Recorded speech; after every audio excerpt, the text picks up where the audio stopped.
Assalamualaikum warahmatullahi wabarakatuh. Perkenalkan, nama saya Trifikur Fuad dari kelas ekstensi karyawan.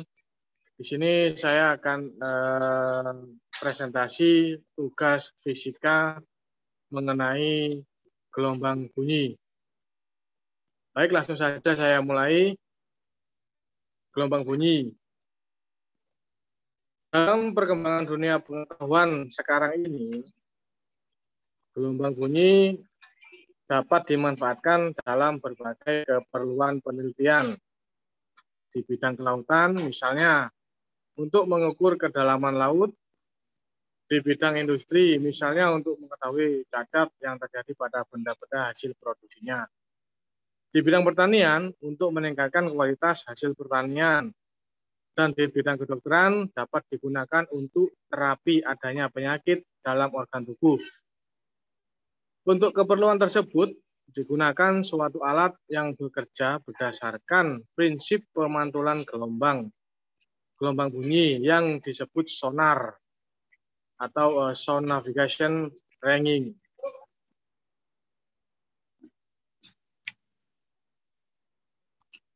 Adapun prinsip kerja sonar berdasarkan prinsip pemantulan gelombang ultrasonik.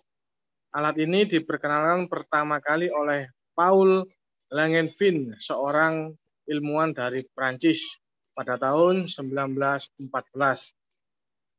Pada saat itu, Paul dan pembantunya membuat alat yang dapat mengirim pancaran kuat gelombang bunyi berfrekuensi tinggi atau yang dinamakan ultrasonik melalui air. Pada dasarnya, sonar memiliki dua bagian, alat yang memancarkan gelombang ultrasonik yang disebut transmitter atau emitter, dan alat yang dapat mendeteksi datangnya gelombang pantul atau gema yang disebut sensor atau receiver.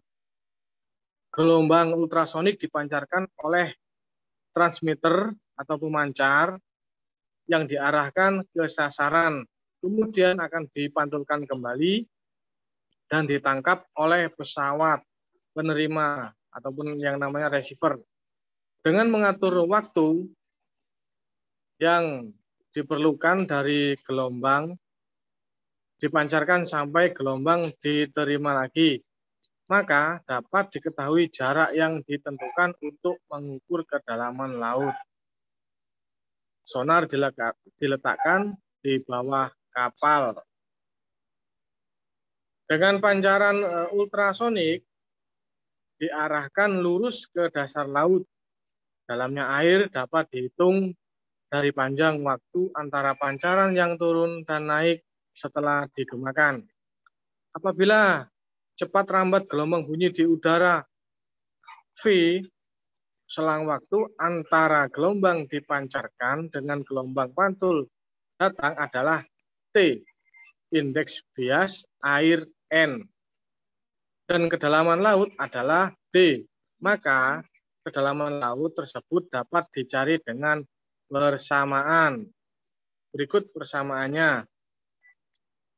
D sama dengan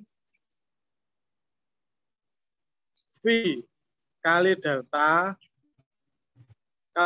T dibagi 2N. Dengan D, jarak yang diukur atau meter. Delta T, waktu yang diperlukan gelombang dari dipancarkan sampai diterima kembali. S-nya. Untuk V, kecepatan rambat gelombang ultrasonik meter per second. Untuk N, indeks bias medium. Selanjutnya dalam perkembangannya, penggunaan gelombang ultrasonik dalam pelayaran digunakan sebagai navigator. Pada mesin cuci, getaran ultrasonik yang kuat dapat menggugurkan ikatan antar partikel, kotoran, dan menggetarkan debu yang melekat pada pakaian sehingga lepas. Di sekitar lapangan udara atau bandara, getaran gelombang ultrasonik yang kuat dapat membuyarkan kabut. Dalam bidang kedokteran, getaran gelombang ultrasonik yang berenergi rendah dapat digunakan untuk mendeteksi atau menemukan penyakit yang berbahaya di dalam organ tubuh, misalnya jantung, payudara, hati, otak, ginjal, dan beberapa organ lainnya. Pengamatan ultrasonik pada wanita hamil untuk melihat perkembangan janin dalam uterus dengan menggunakan ultrasonografi, dengan menggunakan ultrasonik yang berenergi tinggi dapat digunakan sebagai pisau bedah yang pada umumnya untuk melakukan pembedahan dalam neurologi dan otologi. Di bidang pertanian, ultrasonik berenergi rendah digunakan untuk meningkatkan hasil pertanian, misalnya penyiraman biji atau benih dengan menggunakan ultrasonik dapat menghasilkan pertumbuhan yang lebih cepat dari biasanya. Tanaman kentang yang dirawat dengan radiasi ultrasonik dapat meningkat produksi panennya. Nah, di sini saya akan memberikan contoh soal mengenai gelombang bunyi. Contoh soal berikut. Diketahui kedalaman laut B adalah 700 meter. Berapa waktu yang diperlukan gelombang dari dipancarkan sampai diterima kembali jika kecepatan rambat gelombang ultrasonik 35 meter per second dan indeks bias mediumnya adalah 7/2. Langsung saja kita jawab. Diketahui D sama dengan 700 meter. V sama dengan 35 meter per second. Dan untuk N, 7/2. Yang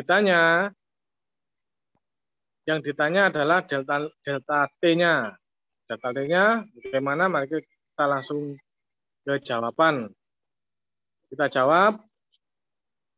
Kita cari delta T-nya. D sama dengan V dikali delta T dibagi 2N per 2N ya. Nah, terus 700 D-nya sama dengan V-nya 35 dikali delta T dibagi 2,2 dikali 7/2. Hasilnya ini D-nya 700 sama dengan 5 delta T. Jadi delta T sama dengan 700/5. Dan disederhanakan lagi, delta T sama dengan 140 second. Nah,